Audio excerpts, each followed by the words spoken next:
This week on Africa Update, Africa is currently facing its highest level of debt in over a decade. How can this be resolved? Are we looking at another debt cancellation for the continent? Also on the program, in the season of records breaking, Guinness Book record breaking nonuplets from Mali celebrates second birthday. This is Africa Update on Trust TV, reaching you from Abuja, Nigeria's capital. I am Ayuba Ila. Thanks for joining.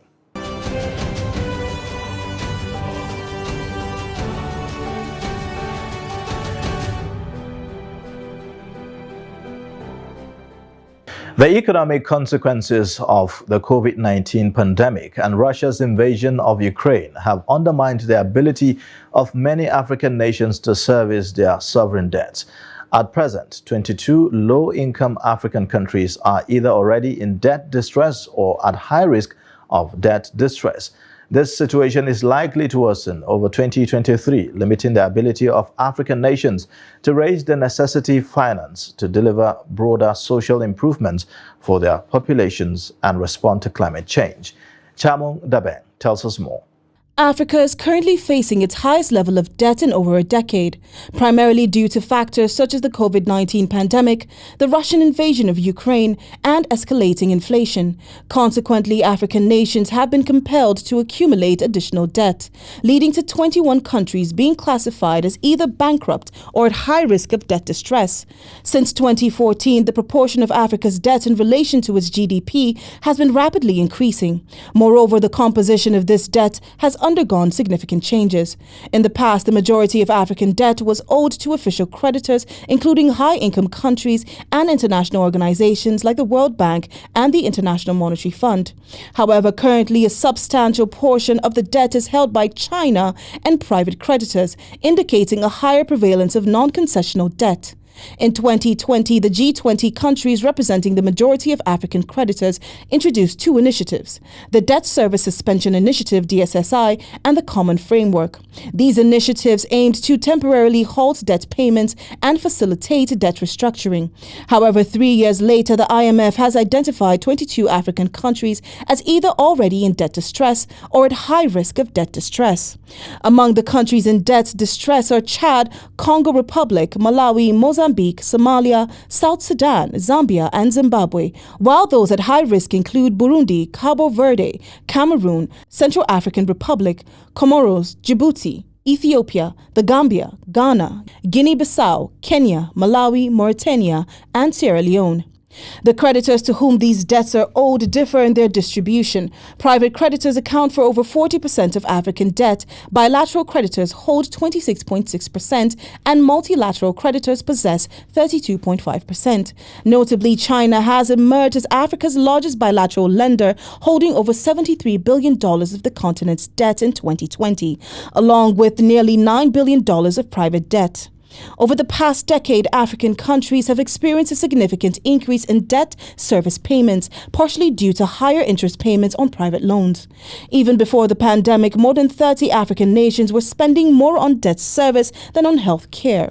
Debt service refers to the combined payments of interest and principal on public and publicly guaranteed PPG debt. Some analysts suggest that African governments are repeating the debt patterns that spiraled out of control in the 1990s and early 2000s, which eventually prompted a significant debt cancellation program.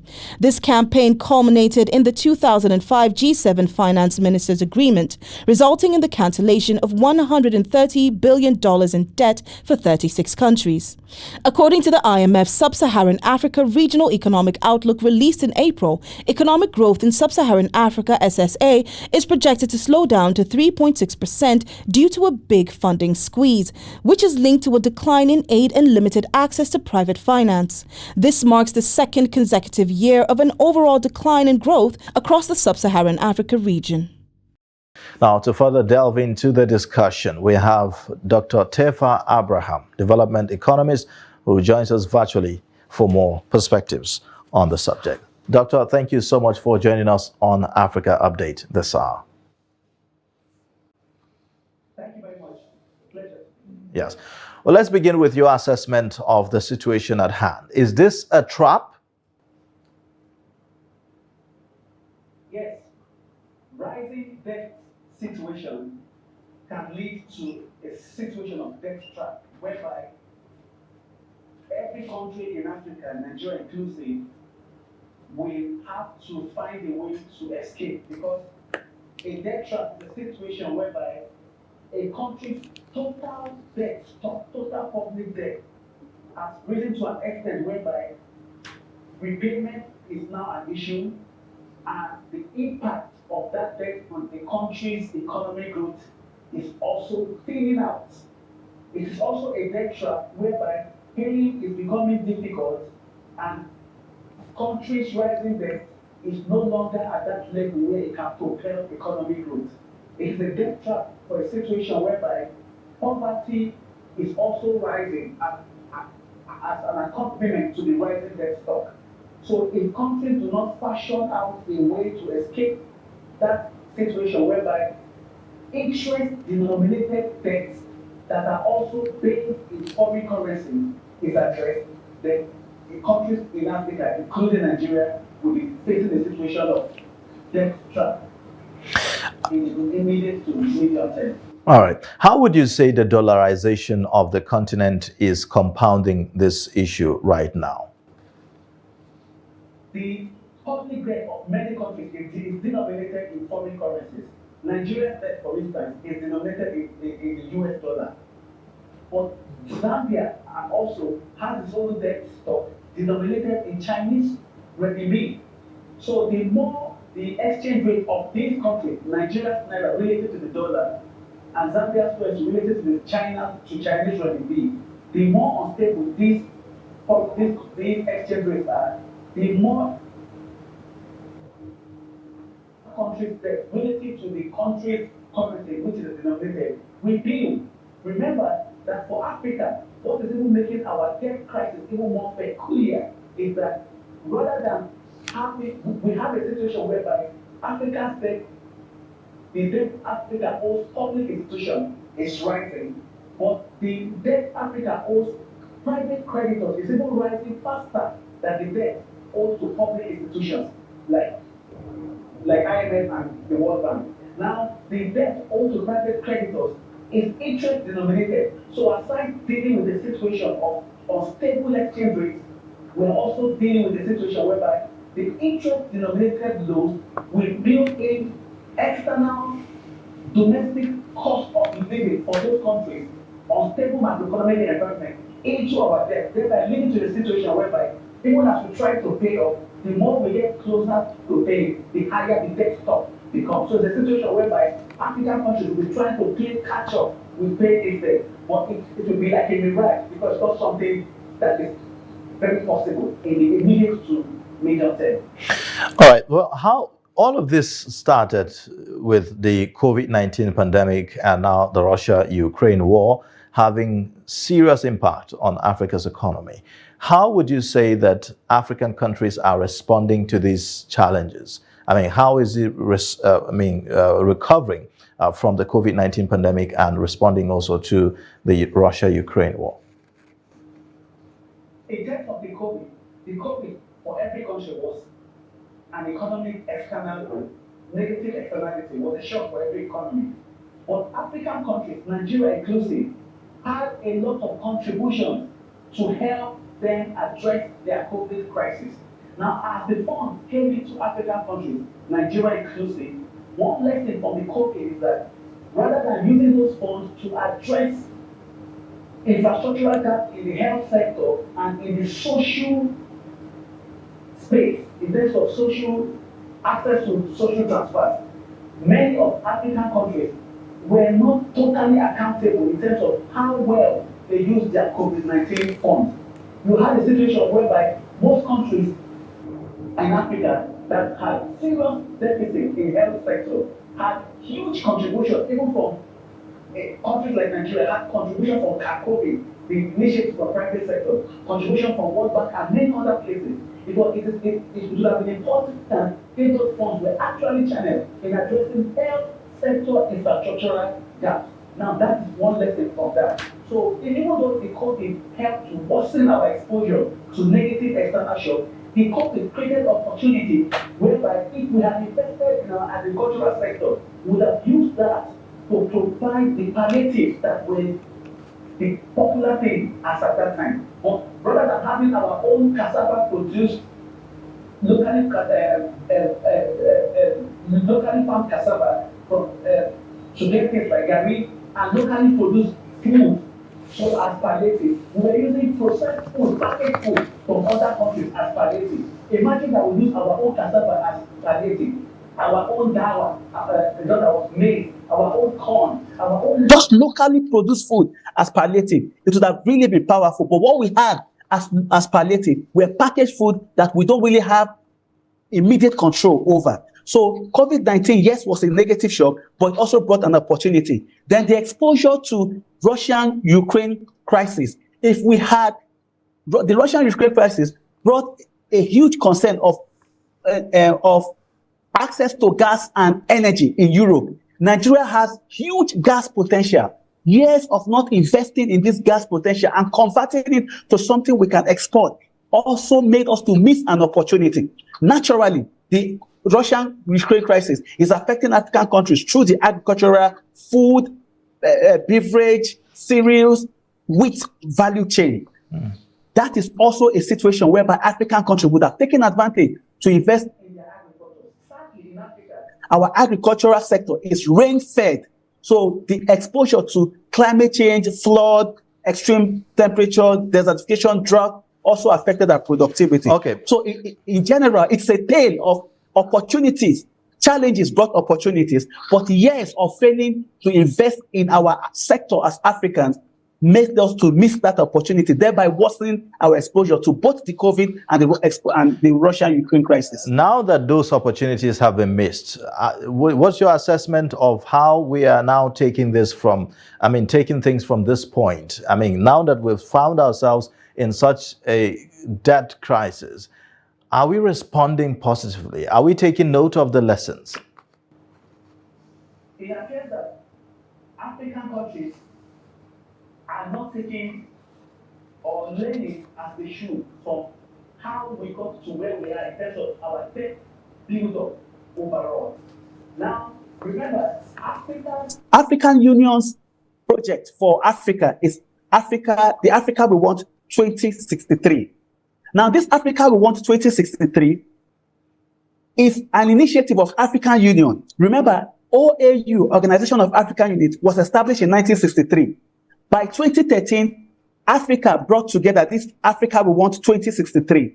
2013 to today, 2023, is 10 years. So we're already in the first 10-year plan phase of the Africa we want to see how Africa can move towards becoming better integrated for prosperity and for expansion. Remember, under OAU, the goal for Africa was to gain political independence and to end apartheid.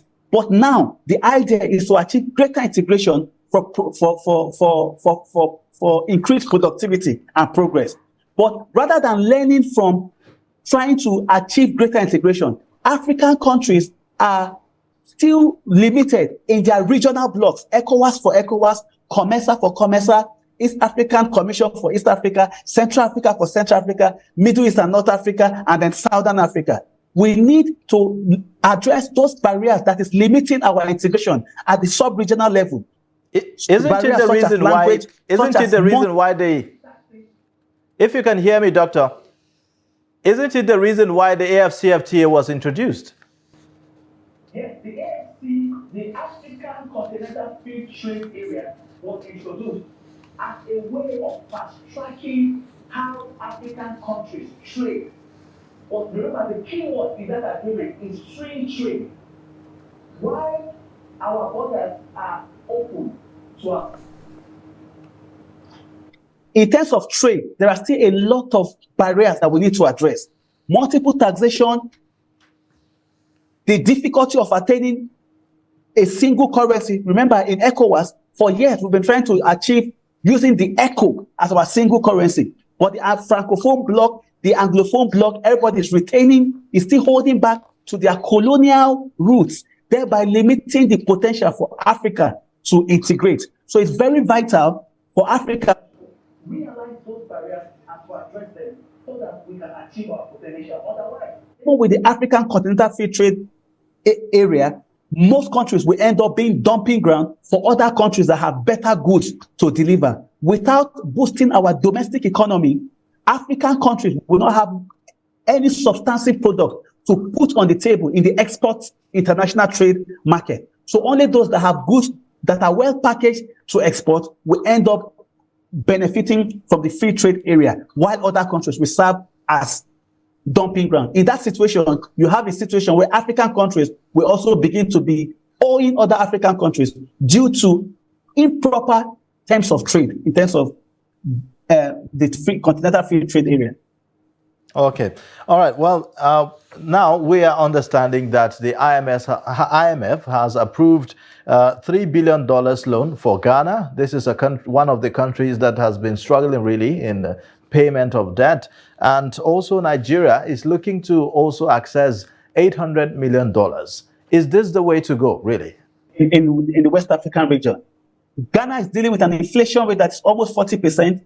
Nigeria is dealing with an inflation rate that has risen from 9% to 22.22% as of today. With exchange rate instability in Nigeria, with worsening poverty and difficulty to access or expand domestic economic growth, Nigeria and Ghana, it looks as though Nigeria and Ghana have no other alternative than to cash in terms of the opportunity they have through the special drawing right that IMF offers. So the $3 billion to Ghana is something that is difficult to accept, but in the meantime, it looks as though they just have to accept it. You can also see that back home in Nigeria, the president already mounting pressure on the Senate and the House National Assembly in general to approve the borrowing of 800 million, which will also come from IMF. Nigeria and Ghana are members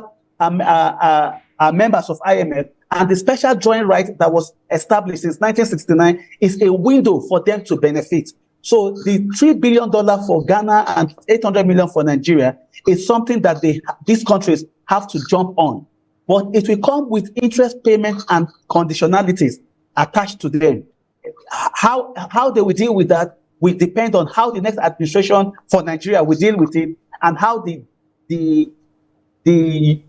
funds will be put to use both in Nigeria and Ghana. But remember, the alternative for most African countries is China. But the Chinese loan also is not coming any cheap. Many countries are already putting out figures and data that suggests that China is not just going after loan recovery, but also entering negotiations that want to have ownership of the infrastructure they provide. What? Yes. So it's important that these countries jump on those loans while they deal with the conditionalities that we go with, that accompanies these funds in terms of repayment. Okay, well, Doctor, where does this leave Africa as a continent in the Committee of Nations, in the international community, in terms of where, on the table of, global politics, for instance? Once upon a time, there were a huge set of countries called highly indebted poor countries, HIPCs. Unfortunately, it looks as though Africa is sliding back to that regime. That is where it leaves Africa. Africa's debt crisis history. There's the first round of 1970 to 1990s. There was another round from 2000 to 2010, where many African countries sought for debt forgiveness.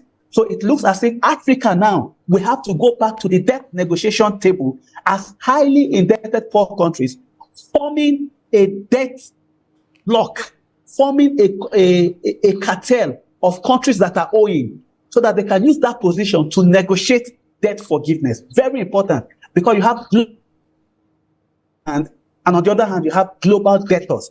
If the size of the debt is very high, and Ghana inclusive, can come together, form a debt club, and negotiate with the creditors for debt forgiveness and debt easing. But what's the guarantee? What's the guarantee that this will not happen again? We've seen the history, how it has been. And so if there's a debt cancellation or forgiveness, now what's the guarantee that it's not going to happen again? Already, when countries are borrowing for huge infrastructure, like energy, like roads, like buildings, like infrastructure, the group of creditors will make those countries to go into guarantees. Guarantees is a political agreement a country offers to the lending institution that regardless of the change in government or macroeconomic fundamentals, this loan will be recovered. The country has committed to pay. So all these countries have already guaranteed these loans, whether the Chinese loan or any other loan offered by Bretton Woods institution. So the loan build-up will be there. The only way to escape this debt trap, using your question, in other words, what's the guarantee that debt forgiveness will not be sought again, is to ensure that loans, debts that have been collected are used for productive purpose. This is an old content in any economic discourse. Using the loan that we have for productive sector and opening up our economy to ensure that we become more diversified. Diversified in the sense that the sporting sector is profitable. The entertainment sector is profitable. The agricultural sector is profitable. The service sector is profitable. People that are into golfing in Nigeria are making profit. People that are into small trade are also making profit. The economy must be seen to be truly diversified, whereby private sector becomes the engine of economic growth and not just sectors that are public sector driven. One other reason that our exchange rate situation is looking very terrible in Nigeria is because since the movement from NNPC to based on the Petroleum Industry Act, NNPC's non-remittance, or since NNPC stopped remitting to this federation account, you can see the depth or the extent of foreign currency scarcity, thereby even making things worse off. So the guarantee to ensure that African countries don't go back to this situation of going cap in hand, seeking for debt forgiveness, is to invest in our own domestic economies. Okay. And when I say invest, I mean investing in potentials, in talents, in human capital that we immediately transform to output that employs people, creates jobs, and increases our export potential. All right. Well, thank you so much, Dr. Tefa Abraham, development economist, for joining us on Africa Update and sharing your perspectives with us. Always coming through with very, very insightful points. Thank you for joining. Thank you very much. All right. Well, you're watching Africa Update on Trust TV. Coming up shortly, we'll take a look at Guinness Book record-breaking nonoplettes from Mali who celebrated second birthday. Join us again.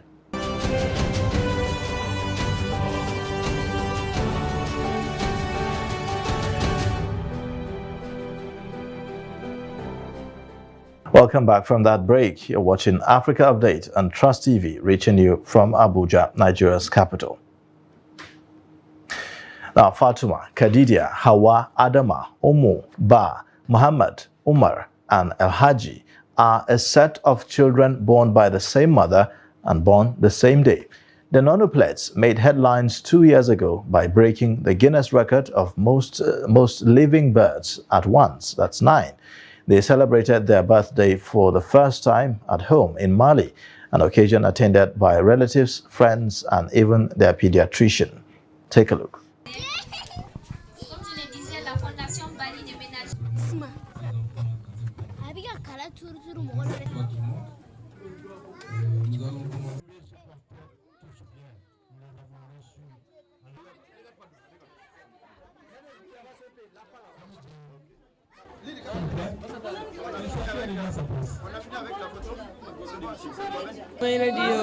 We know that the nonoplettes are a gift from God. Raising children is not an easy thing. Even with one child, it is difficult. So 9 babies at the same time?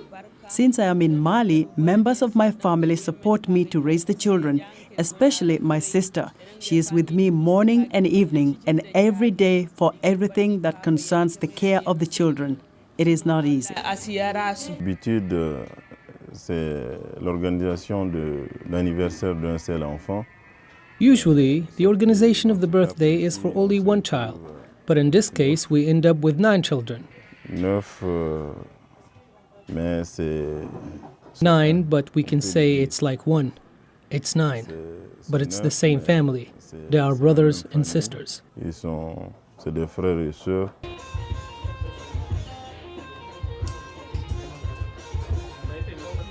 All right, time now for us to take a look at Roundup Africa with Chiamaka Nwafor. Officials in Cameroon say 18 separatists have disarmed and surrendered to authorities in the biggest defection since the conflict broke out in 2017. Cameroon's military says 18 fighters, including David Dibo, also known as General Baron, and Ekpe Jerome, popularly called General JB, surrendered and handed over their weapons in Mundemba on Tuesday. Mundemba is a town in Cameroon's English-speaking southwest region that shares a border with Nigeria. According to authorities, the English-speaking rebels, including two self-proclaimed generals, were hiding across the border in neighboring Nigeria. Leaders of the separatists who want to break away from French-speaking majority Cameroon have vowed to track down and kill the defectors.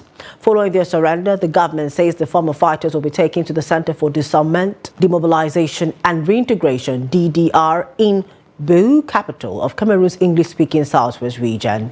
The government says the defection represents the largest number of fighters to surrender in a single day and the first time two dreaded generals dropped their weapons and surrendered to Cameroon's military. The International Crisis Group estimates the conflict has killed about 6,000 people and displaced more than 500,000. Finally, South Africa's struggling state power utility Eskom has predicted a very difficult winter starting in June, warning that it may have to increase electricity cuts to an unprecedented level amid the country's worst ever power crisis.